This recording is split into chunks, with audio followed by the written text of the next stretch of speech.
Hi, it's Max here from Music Makers, and today we're just going to look at 4 VSTs I made for you guys myself. So first we'll look at the sub kick generator. It's a pretty cool VST and it's actually playing in this song in the background now. So we'll just have a look at this now. Okay, it's not playing, so we'll play it. So you can play about with this, play about with the effects on it.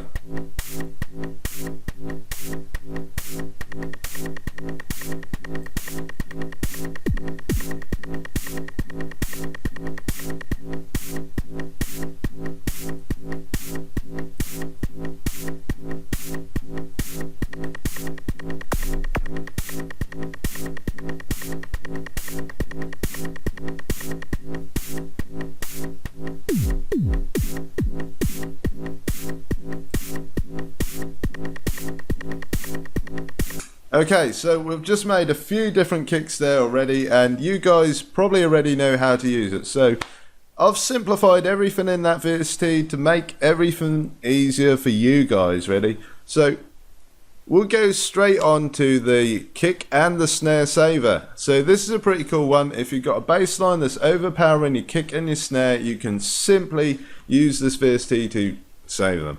So we'll have a look at this now. So we can see there our kick drum's hitting around 100.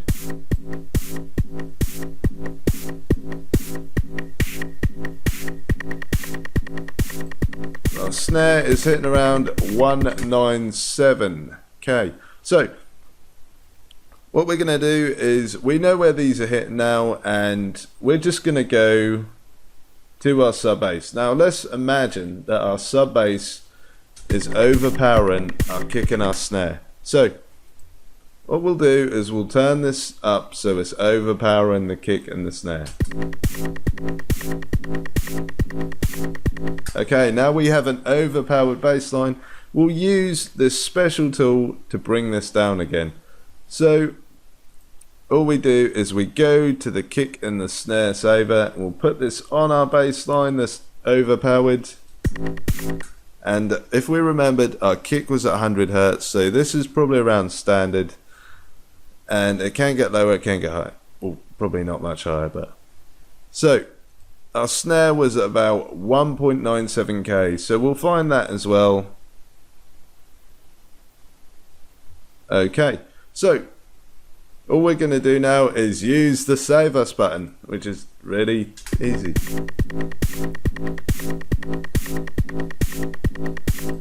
See now how the kick and the snare will come back through?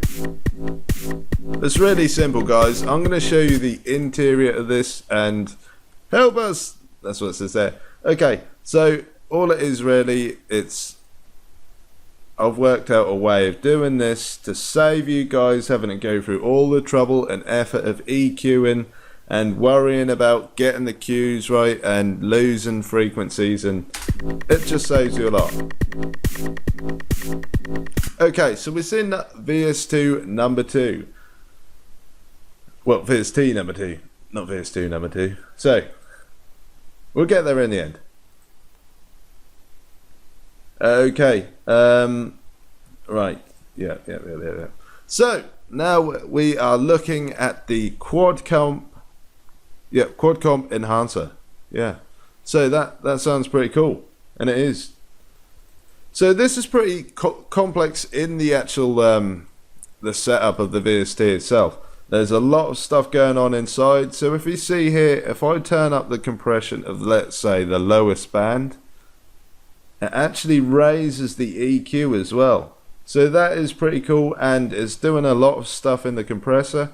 So if I turn it up again, you see all these knobs turn, and then inside here we've got a model as well and the release. So there's a lot to, yeah, it's really crazy, you know. Yeah, so let's get straight into it, and you know, yeah, crazy. So let's listen to this on the master track and see what it does. So this is just the quad comp enhancer, and there's 4 in the back in the actual pack. I've made the the 1960s style saturating compressor, and just a normal mono stereo quad, yeah, multiband. Yeah, there's a few things in there. There's a few things. So we'll just listen to the effects now. So it's really cool on your high end there.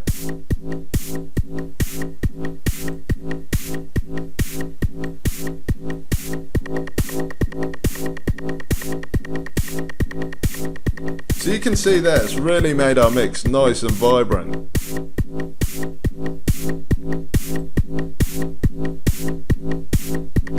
Okay guys, so we've seen now that this can really make our mix stand out and a lot better. So this is our final VST, to be honest, and I think that's our final one. Yep. No, it's not. We've got the stereo widener. Sorry guys, I don't know how I missed this out, but we're going to go into this now. Now this synth is nothing to do with this program, so we're actually going to change this up in tempo and we'll just hear what it does to our synth. So we've got a dry synth here that's not even playing. Okay, so we've got a funny little synth there and we're just going to hear what it does. So instantly we've turned these two bands right up to full and it's really brought out the high end. So you don't really want to touch the low end of the frequencies too much, because obviously, you know, you've got to try and get that area as mono as possible for club speakers, otherwise you'll get all sorts of problems. So I hope you guys have learned from this, and I hope you guys enjoy the free VSTs that come with this, and like and subscribe guys. Keep updated for more.